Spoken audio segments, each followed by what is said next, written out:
ఈ మధ్యన మనం తరచూ వింటున్నటువంటి ఒక ప్రత్యేకమైన జ్వరం స్క్రబ్ టైఫస్. ఈ స్క్రబ్ టైఫస్ అనేది ఒక ప్రత్యేకమైన నల్లిని పోలినటువంటి ఒక క్రిమి మైట్ ద్వారా మనకి వస్తుంది.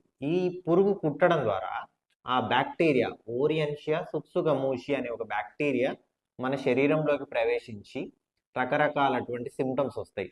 చలితో కూడినటువంటి జ్వరము, తీవ్రమైన ఒళ్ళు నొప్పులు, దగ్గు, ఆయాసము, వామిటింగ్స్, క్రమక్రమంగా ఇది కనుక బ్రెయిన్లోకి వెళ్ళినట్లయితే మనకి కోమాలకు కూడా వెళ్ళి చనిపోతారు. లంగ్స్ ఎఫెక్ట్ అవుతాయి, కిడ్నీలు ఫెయిల్ అవుతాయి, యూరిన్ అవుట్పుట్ తగ్గిపోతుంది, లివర్ ఎంజైమ్స్ పెరిగిపోయి జాండీస్ వస్తుంది. ఇవన్నీ సిమ్టమ్స్. అయితే దీన్ని ఎలా గుర్తించాలి? ఈ పురుగు కరిచిన చోట నల్లగా మారుతుంది, దాన్ని ఎష్కర్ అంటారు. అందరికీ అది నల్లగా కనబడాల్సిన అవసరం లేదు, బట్ ఉండొచ్చు.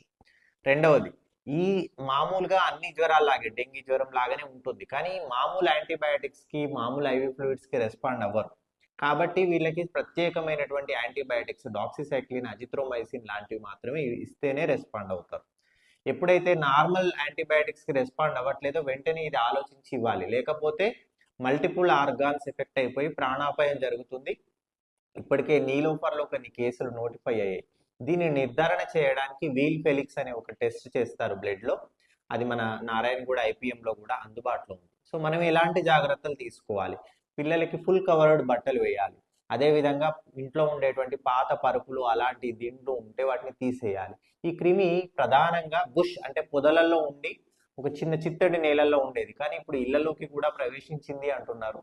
కాబట్టి ఇళ్లలో ఎప్పటికప్పుడు పాత పరుపులు, పాత దిండ్లు ఉంటే తీసేయాలి. పిల్లలకి పూర్తిగా కవర్ చేసిన బట్టలు వేయాలి.